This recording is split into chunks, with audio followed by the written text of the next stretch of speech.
Infelizmente, essa semana, quando eu levantei, eu resolvi dar uma espreguiçada ainda deitado, aí as costas deu uma travada. Meu Deus, o que é isso? Doeu bastante as costas a semana toda e a dor se espalhou e agora está aqui no braço. Parece que é um tipo de artrite, artrose, eu não sabia o que era esse negócio. Eu não sabia. Agora, com 52 anos, eu estou começando a conhecer algumas pessoas que eu não conhecia. A artrite e a artrose são duas moças que eu não conhecia e agora. Então está bastante doloroso por isso. Assim, eu sou canhoto, até para segurar o microfone está complicado. Mas assim, a minha esperança é assim, como começou nas costas e se espalhou aqui no braço, eu falei, pessoal, que eu vou esperar a hora que chegar na unha, eu corto as unhas. Vai-se embora na dor. Mas obrigado pela preocupação.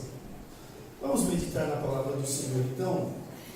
Romanos, capítulo 9. Vamos fechar o capítulo 9. Versos de 30 a 33. Eu vou ler os versículos e aí eu prometo que serei breve hoje por causa da minha dor. Bom? Romanos 9, de 30 a 33. Que diremos, pois? Que os gentios que não buscavam a justificação vieram a alcançá-la, todavia, a que decorre da fé. E Israel, que buscava a lei de justiça, não chegou a atingir essa lei. Por quê? Porque não decorreu da fé, e sim como que das obras.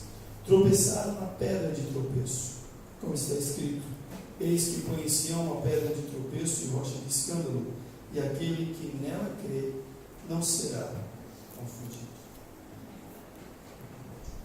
Pai amado, nós lemos a Tua palavra, nós queremos ser alimentados por ela. Por isso nós pedimos que o Senhor nos abençoe mais um pouquinho, que o Senhor visite o nosso coração mais uma vez, e venha falar segundo a Tua vontade, o Teu propósito, para abençoar, para desafiar, para mudar o nosso coração segundo a Tua vontade. Em nome de Jesus. Amém. Esta semana eu estava ouvindo as entrevistas que foram feitas a semana toda. A mídia televisiva no Brasil, ela precisa, e ela, infelizmente, às vezes eu tenho a falsa, eu espero que seja mesmo a falsa impressão, de que ela vibra com algumas calamidades que acontecem, porque isso vende. Porque vende, então rende. E a gente vê várias reportagens, vários comentários que são feitos. E eu fiquei pensando, eu estava comentando com algumas pessoas, a mídia hoje, ela não conta, ela não apresenta, ela divulga a violência que acontece. Ela faz propaganda da violência que acontece. Porque médicos, policiais, investigadores, psiquiatras e psicólogos precisam saber o modus operandi dos perversos, dos psicopatas.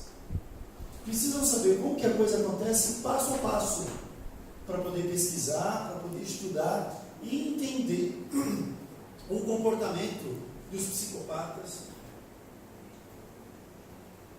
dos feminicidas, dos pedófilos. Isso é necessário. Mas o que a mídia faz? Ela divulga isso para todo mundo. Ela não apenas diz que o marido matou a esposa.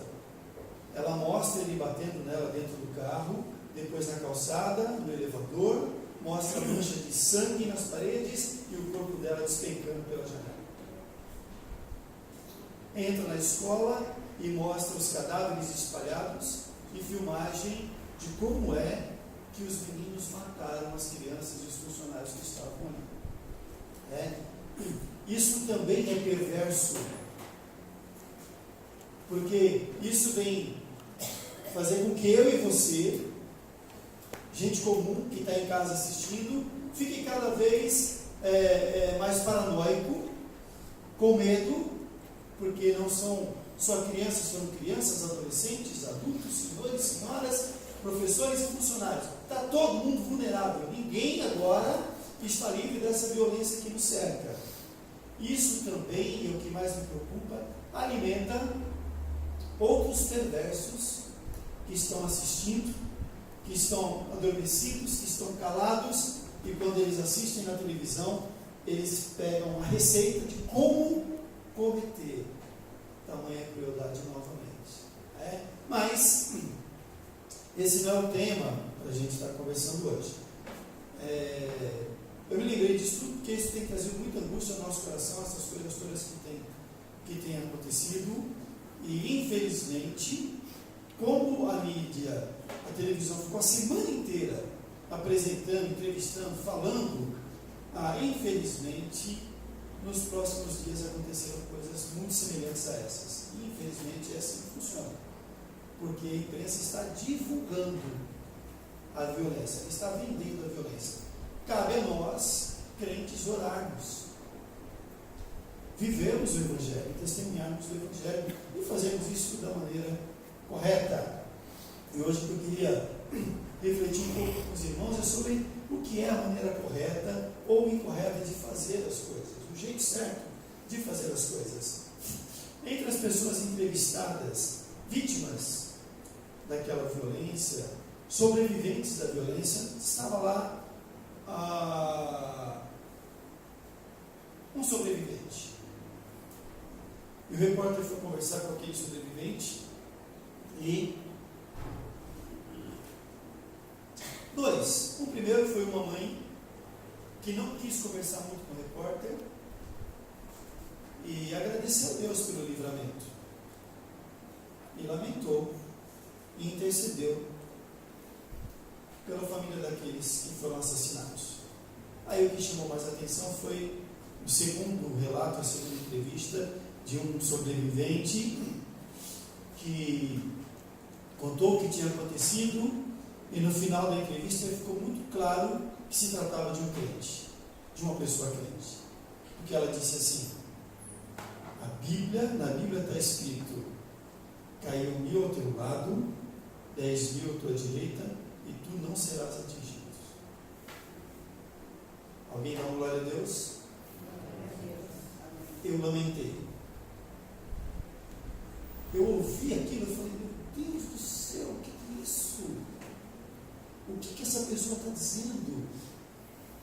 Se ela continuar lendo, vai dizer assim: somente com os teus olhos contemplarás e verás o castigo dos ímpios. Ou seja, todos os que morreram eram todos ímpios e só ela sobreviveu. Só ela, porque talvez ela tivesse assim um caso diferente com o cara lá de cima. Talvez ela fosse mais crente ou a única crente. Teve um menino crente da Assembleia de Deus que morreu também e foi velado, e deram testemunho a respeito disso, mas essa pessoa não, ela sobreviveu. E ela viu caindo 1000 ao lado direito, 10.000 do outro lado, e ela ficou livre e sobreviveu. E eu fiquei pensando nisso, falei: na verdade, esse testemunho representa a fé que tem se espalhado pela sociedade religiosa. Representa a maneira como o Evangelho tem sido vendido, tem sido apresentado. É exatamente assim. Se você for fiel, se você der o seu tudo, se você vier para a nossa igreja, se você obedecer todas as nossas regras, então você será próspero, será uma pessoa de sucesso, e você passará a tua vida vendo gente caindo do lado esquerdo, gente caindo do lado direito, mas você permanecerá de pé.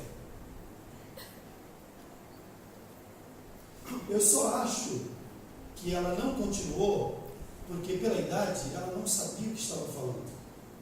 Eu acho que ela nem conhece o Salmo 91 de cor, mas foi alguém antes da entrevista me disse: você vai falar esse versículo aqui, para mostrar o quanto nós somos vitoriosos.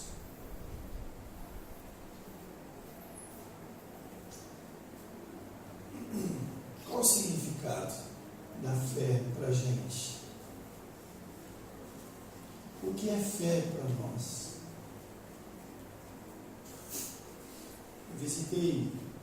Nós visitamos a Elisete com Demetrios na semana passada, e aí na hora de vir embora conversando, Elisete falou assim a mim: pastor, eu nunca me esqueci da definição de fé que eu dei para o senhor na minha profissão de fé, e continua sendo a mesma.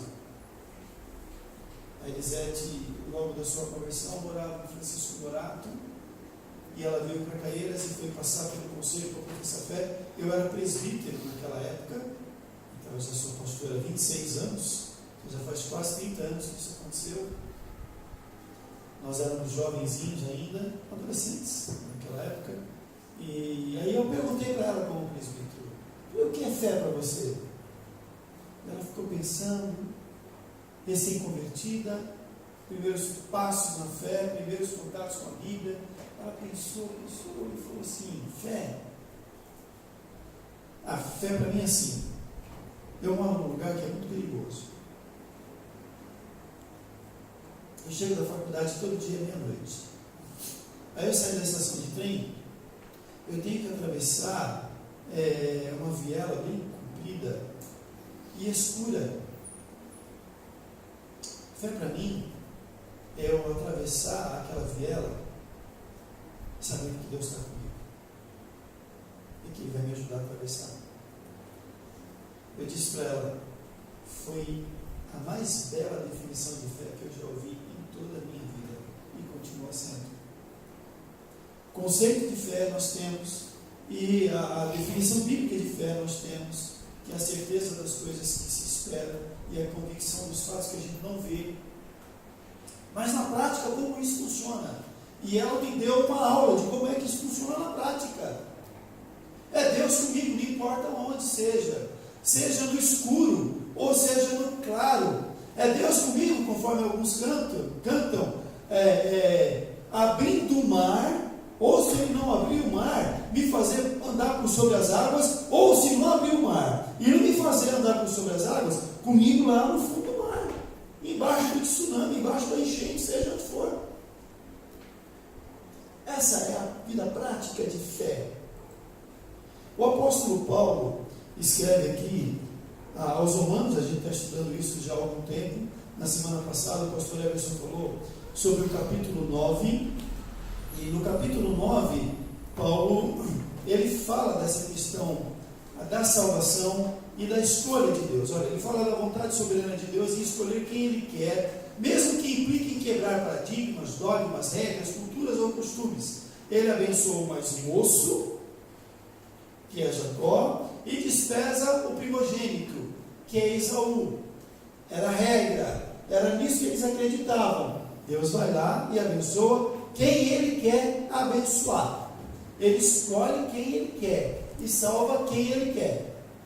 Esse é um dos capítulos mais claros, mais incisivos da Bíblia, não apenas a carta aos Romanos, que mostra isso. Ele tem misericórdia de quem Ele quer ter misericórdia. Ele escolheu quem Ele quis escolher. E agora, no final do capítulo, ele fala um pouco mais da rejeição, não de Esaú, mas de Israel. Na verdade, o tempo todo ele fala da rejeição de Israel. E os motivos dessa rejeição, que é de responsabilidade do próprio Israel. Israel é rejeitado por causa de Israel. Algumas considerações para o nosso entendimento. Primeiro, Paulo destaca que a eleição divina é mais importante do que a identidade étnica e trata da realidade da fé e da incredulidade de Israel. Israel estava pensando que a salvação já estava no papo, porque eles eram o povo escolhido de Deus, porque eram os judeus, porque eles eram o povo tirado lá do Egito. Eles foram tirados do Egito. Depois eles caminharam pelo deserto e alcançaram a terra prometida. Por isso eles são salvos. Eles se esquecem que lá no Egito eles eram escravos, mas no deserto eles reclamavam saudade do Egito. Eles se esquecem que por causa da desobediência e da rebeldia e da incredulidade deles, apenas 2 deles, dos que saíram lá do Egito, entrarão na terra prometida, que foi Josué e Caleb. Todos os demais morreram no deserto, por causa da incredulidade e da desobediência. Eles se esquecem que quando Deus estabelecera juízes para cuidar daquele povo, para estar caminhando com eles estavam com inveja, talvez, dos povos vizinhos que eram pagãos, e eles queriam um rei. E eles escolheram um rei fraco, apesar do seu tamanho, frágil, apesar da sua musculatura, e covarde, apesar de ser um rei. O primeiro foi o escolhido pelo Israel, e foi um dos piores reis da história de Israel. Eles se esquecem. Eles se esquecem de quantas vezes eles se prostraram diante de deuses estranhos. Eles se prostituíram diante de outros deuses e foram atrás de povos pagãos. Eles se esquecem de reis que passaram pela história de Israel, que desprezaram o Deus de Israel. Eles se esquecem que boa parte da história de Israel, escrita no Velho Testamento, é a história de um povo que sofre por causa da sua incredulidade. Mesmo dizendo ser um povo de fé. A incredulidade dos judeus quanto à soberania divina é consequência de um compromisso prioritário e fatal com um falso caminho de justiça, segundo a consideração. Essa incredulidade quanto à soberania de Deus é consequência de um compromisso errado,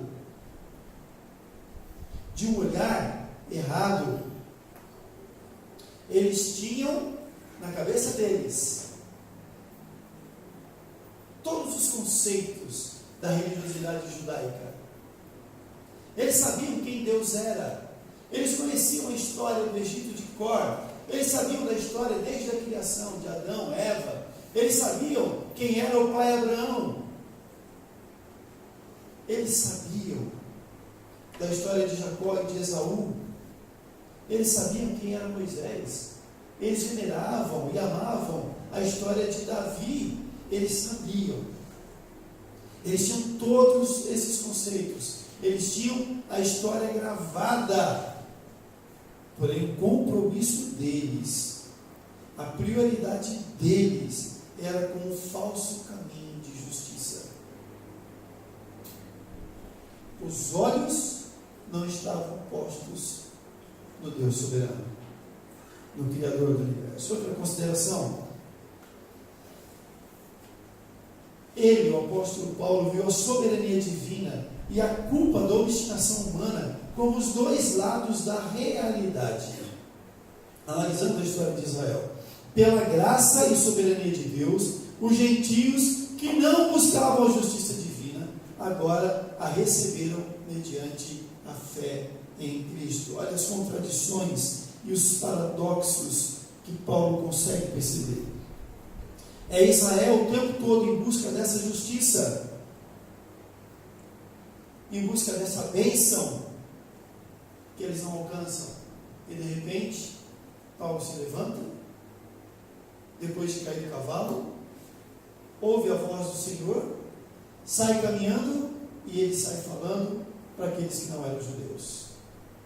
Ele sai anunciando o Evangelho para aqueles que não eram gentios. E ele vê uma igreja acontecendo. Ele é instrumento de Deus para plantar esta igreja agora cheia de gentios, cheia de gente que não é judeu. Em contrapartida, continua vendo os judeus desprezando o Salvador Jesus.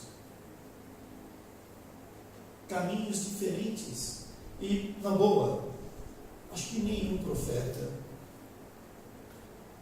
nenhum dos discípulos, talvez nem o apóstolo Paulo imaginasse que a graça de Deus se voltasse de maneira tão generosa e abençoadora sobre aqueles que não eram judeus.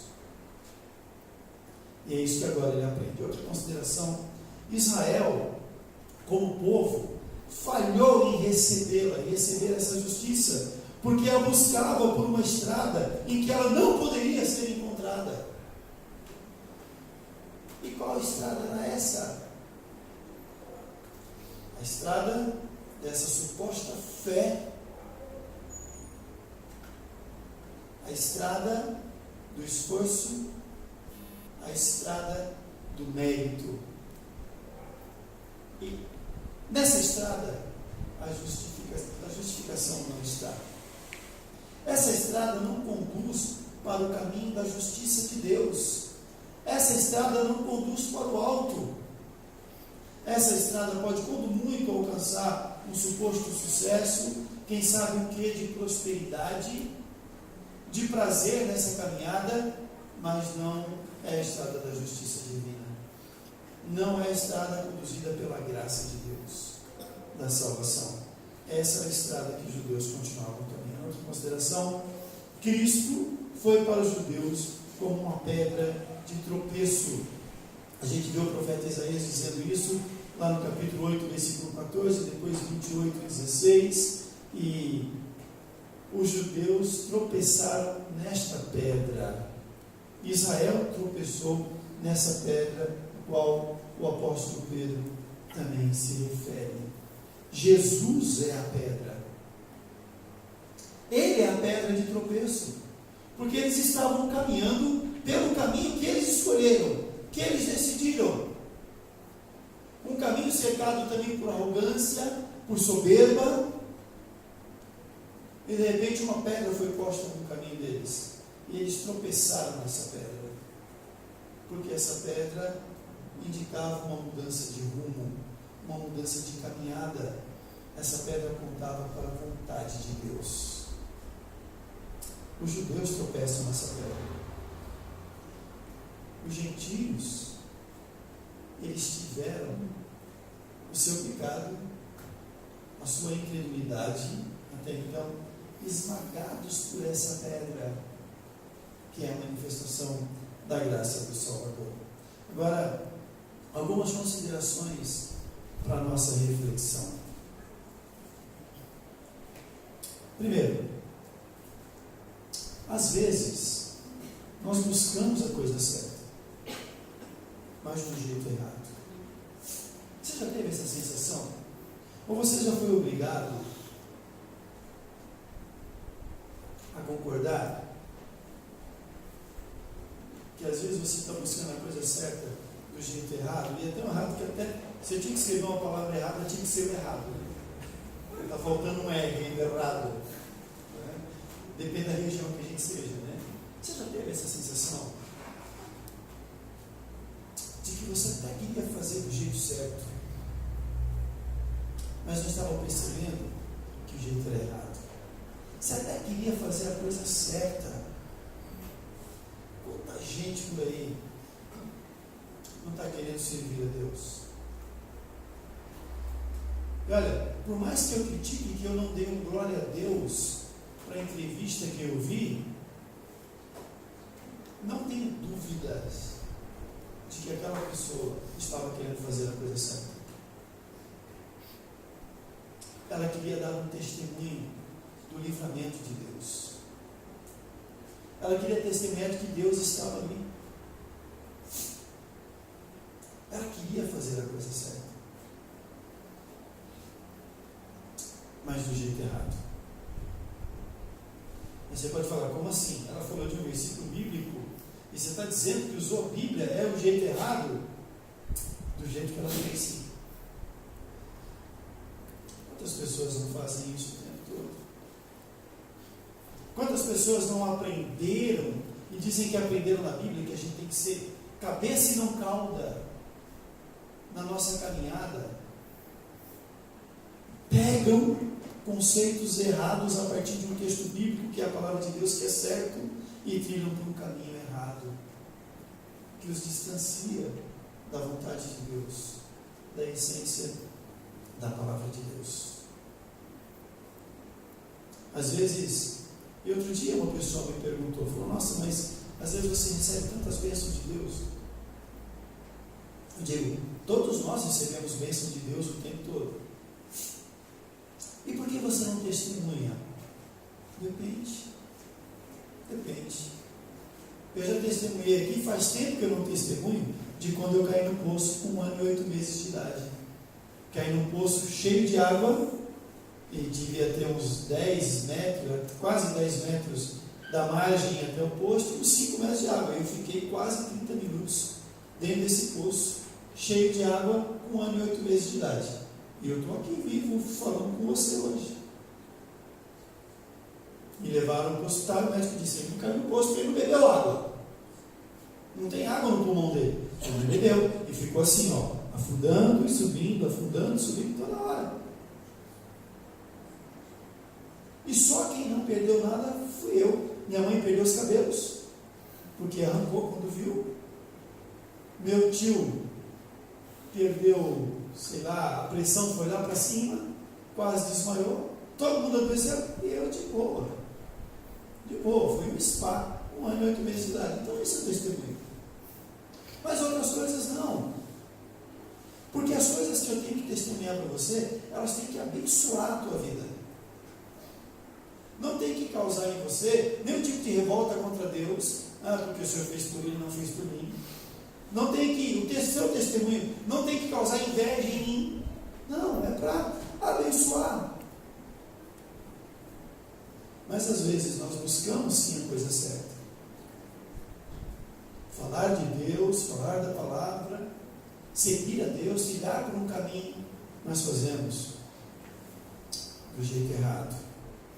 Os gentios obtiveram a justiça que vem da fé, mesmo que não a buscassem.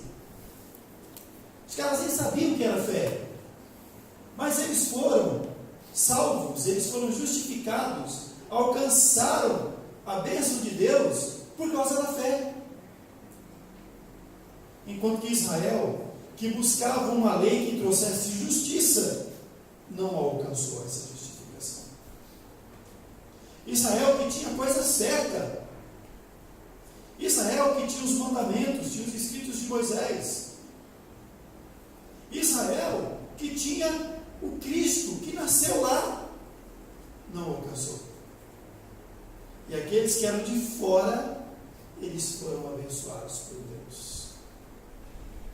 O erro não estava no objetivo, mas na maneira como buscavam. E como Israel buscava essa justificativa, ou a justificação, perdão, pelas obras, pelo mérito. Ser judeu já me faz merecedor. Isso é muito perigoso. Isso é tão perigoso que, se for radicalizado, pode gerar coisas perigosas, mais perigosas ainda. Na sexta-feira, pela manhã, um australiano, brancão, entrou em 2 mesquitas, e ele matou 49 pessoas, e ele filmou isso. E ele filmou, foram 17 minutos atirando nas pessoas. Porque elas não professavam a mesma fé, porque elas não tinham a mesma cor da pele, porque elas não eram da mesma raça. Isso é um lado muito radical dessa ideia. Mesmo que o objetivo seja bom, se for pelas minhas obras, se for pelo mérito, se quando eu olho no espelho eu me acho merecedor, por causa da cor da minha pele, ou por causa da maneira como eu falo de Jesus, ou pelo tamanho da minha Bíblia, ou pela quantidade de versículos bíblicos que eu sei, então a maneira é errada. Não é isso. Não é isso. Os gentios nem conheciam a Jesus. Eles estavam aprendendo quem era. E a fé alcançou os seus corações. Segunda consideração. Às vezes, aí é o oposto, nós buscamos a coisa errada, mesmo fazendo o que é certo. Fazer boas obras é a coisa certa a se fazer na vida cristã. Tiago ensina isso. No capítulo 2, verso 14 a 18, ele vai falar com aqueles caras que falavam que não precisa de obras, porque é só pela fé que nós somos salvos. Então Tiago fala assim: beleza, me mostra Me mostra então a tua fé sem obras, e eu, por meio das minhas obras, te mostrarei a minha fé. Esse é um exemplo de que às vezes nós estamos buscando a coisa errada, fazendo o que é certo. É certo ajudar o próximo? É claro que é.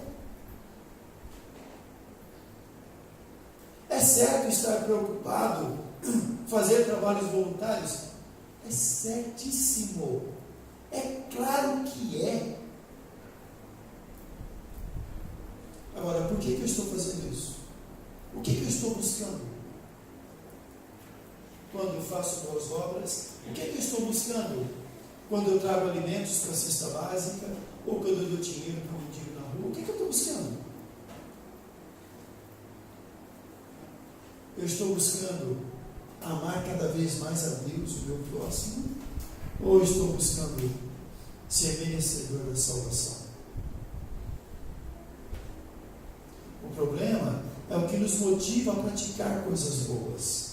Quem anda nas boas obras corre o risco de querer ser recompensado por elas. É isso. É isso que Paulo, depois da caminhada, vai ensinar para Israel.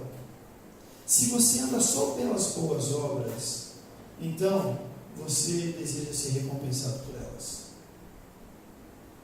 Precisamos entender que as boas obras, mesmo o amor ao próximo, são consequências da fé que Deus colocou em nossos corações por meio da salvação em Cristo.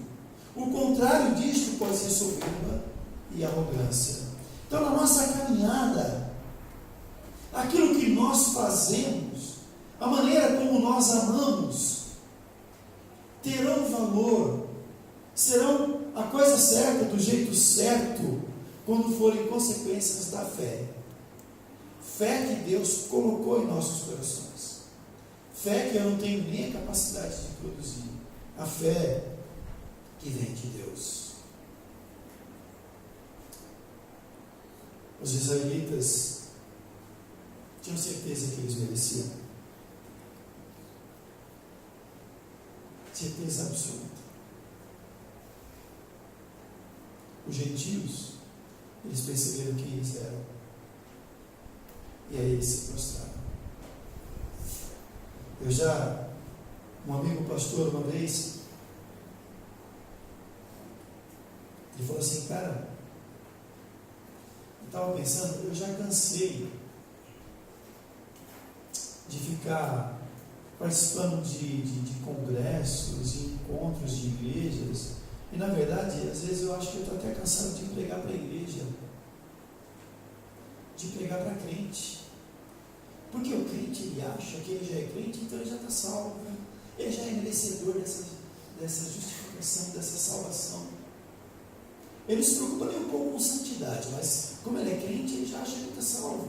E aí você fala, parece que entra por um ouvido e sai pelo outro. Ele fala, quando você prega para um incrédulo, quando você vai falar para um perverso, para um pecador, quando você vai na cadeia falar para alguém que está preso, quando você vai falar para um viciado, e aí você fala de Jesus, quando o Espírito Santo move o coração, e esse incrédulo, esse pecador, esse perverso que a gente fala, ele é alcançado pelo amor, ele se prostra, ele chora, ele se quebranta, ele diz, é esse Deus que eu quero.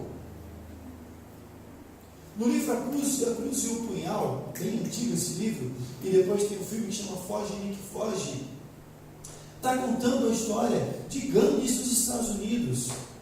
Um pastor que chega e ele larga tudo para ir lá. E ele passa um bom tempo pregando, sendo ameaçado de morte pelo Nick Cruz, que é o principal traficante daquele tempo. Tinham gangues espalhadas. E ele fica muito tempo ali, correndo risco de vida. E ele consegue, depois de muito custo, fazer um culto no teatro, leva todas aquelas gangues rivais, e ele só consegue levar todo mundo para lá, porque ele convida gangues rivais. Porque quando uma gangue fica sabendo que a outra foi convidada e também vai, eles falam, maravilha, é um lugar fechado, nós vamos acabar com os nossos inimigos lá dentro. Nós vamos matar a grande inimiga. Foi uma estratégia que ele usou, mas pela fé ele fez isso. E quando ele chegou lá e ele começou a pregar, uma menina começou a cantar, e aí eles começaram a fazer piada com o que ela estava cantando. Ele começou a pregar a palavra. Começou a falar do amor de Cristo. E quando a coisa começou a ferver, que as gangues começaram a se provocar, e eles se levantaram para guerrear, o Nick Cruz, o cara mais violento daquele lugar, ele foi para frente do púlpito e ele começou a gritar, mandou todo mundo parar e disse assim: vocês não estão ouvindo o que ele está dizendo? Vocês não ouviram o que ele disse? Ele disse que Deus me ama. Ele falou que Jesus morreu na cruz por mim. Vocês não entenderam isso? E ele se prostra e ele se converte. E muitos traficantes se convertem, e assim ele começa uma igreja só com traficantes.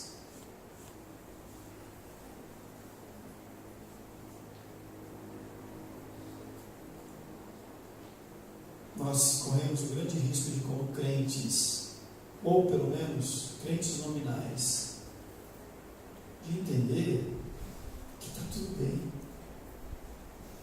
Que está tudo bem. Que nós merecemos mesmo. Essa sociedade perversa, nós somos os caras bons. Somos os mocinhos dessa história. E nós ainda podemos orar pela conversão dos perversos e orar por aqueles que perderam. Então está tudo bem. Nós estamos no lugar certo, fazendo a coisa certa. E nem sempre é assim. Nem sempre é assim. Terceiro, e aí é uma pergunta: o que nós estamos buscando? O que a gente está buscando nessa caminhada?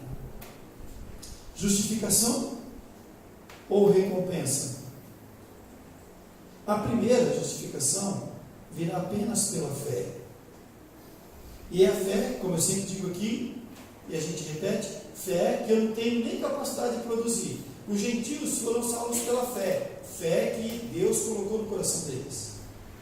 Fé que a vocação eficaz, que o mover do Espírito Santo fez acontecer no coração deles. A segunda virá pelas boas obras, pelo esforço. Se você quer recompensa, a fé não te ajudará. Você tem que trabalhar bastante. Faça boas obras o tempo todo.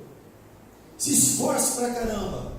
E vou dizer uma coisa para você: você vai se tornar alguém insaciável. E por mais que bênçãos venham, você nunca estará satisfeito. Porque você sempre se sentirá injustiçado. Porque aqueles que buscam rica recompensa, a recompensa é muito maior do que aquilo que as pessoas têm para lhes oferecer. A primeira é o resultado da escolha do próprio Deus, que nos separou e salvou por meio da fé. A segunda é aquela que aponta para o mérito consequente da nossa capacidade, o que é ilusório e adoece a alma. A fé, resultado da escolha de Deus. E essa escolha nos justifica. A recompensa, ela só aponta para o mérito.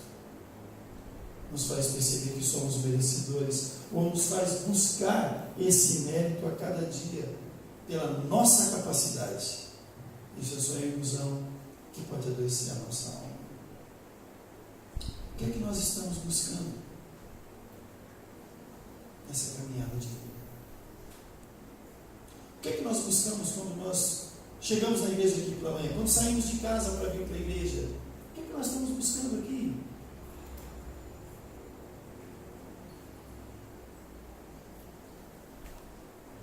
O que é que os meninos estão buscando todo sábado pela manhã quando eles vão para o futebol? A maioria deles eu sei o que é que está buscando. Mas tem os dois ali que eu sei que estão buscando, além daquilo, né? Ganhar, fazer gols, mas estão buscando ganhar almas para Cristo.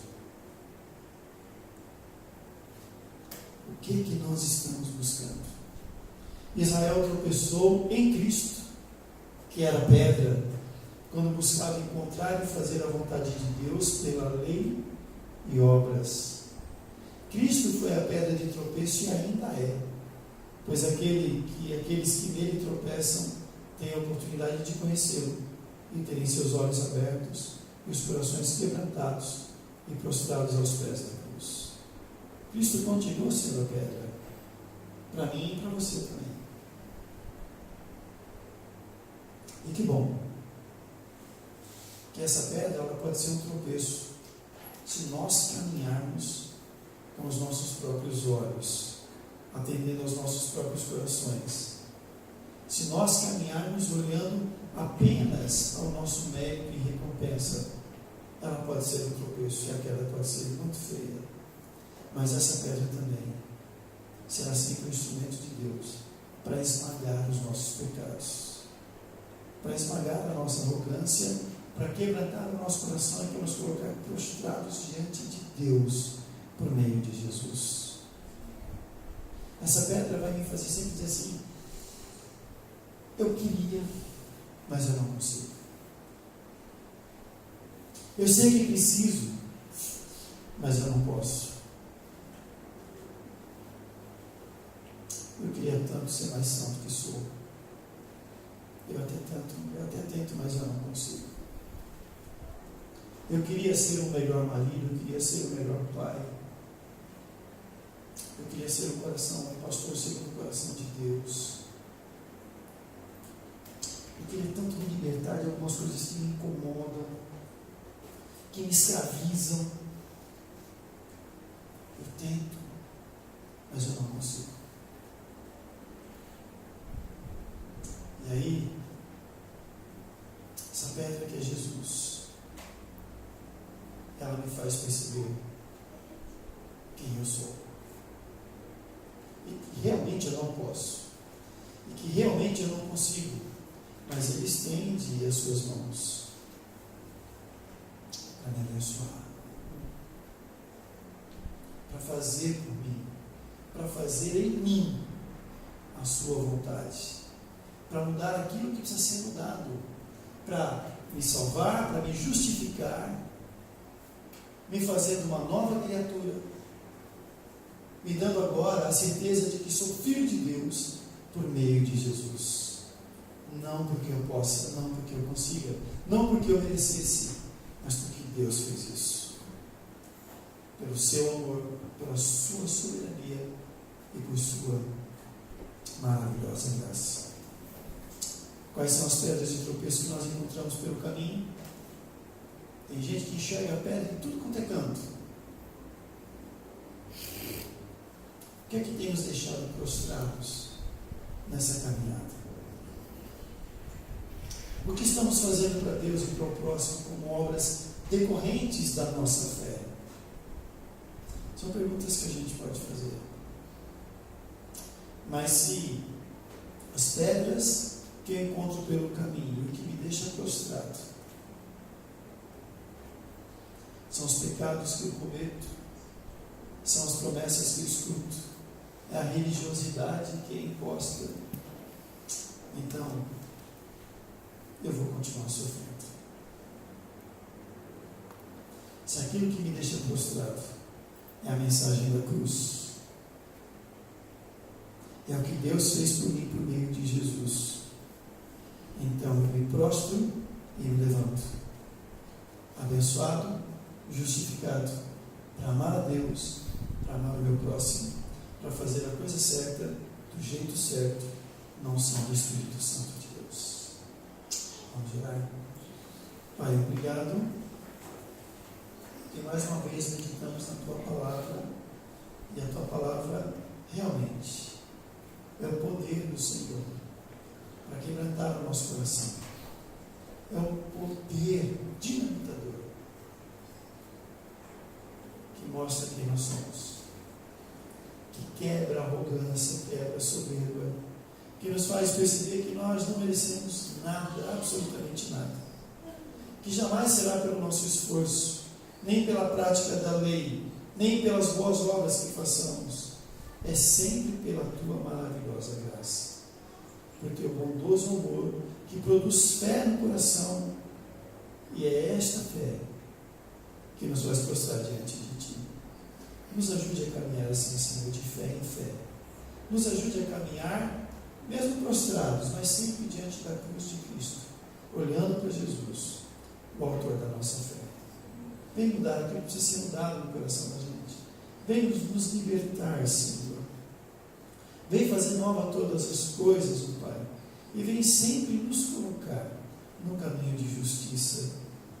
Vem sempre fazer com que a nossa caminhada seja uma caminhada olhando sempre para Jesus, o autor da nossa fé. Sempre uma caminhada segundo a tua vontade e o teu propósito.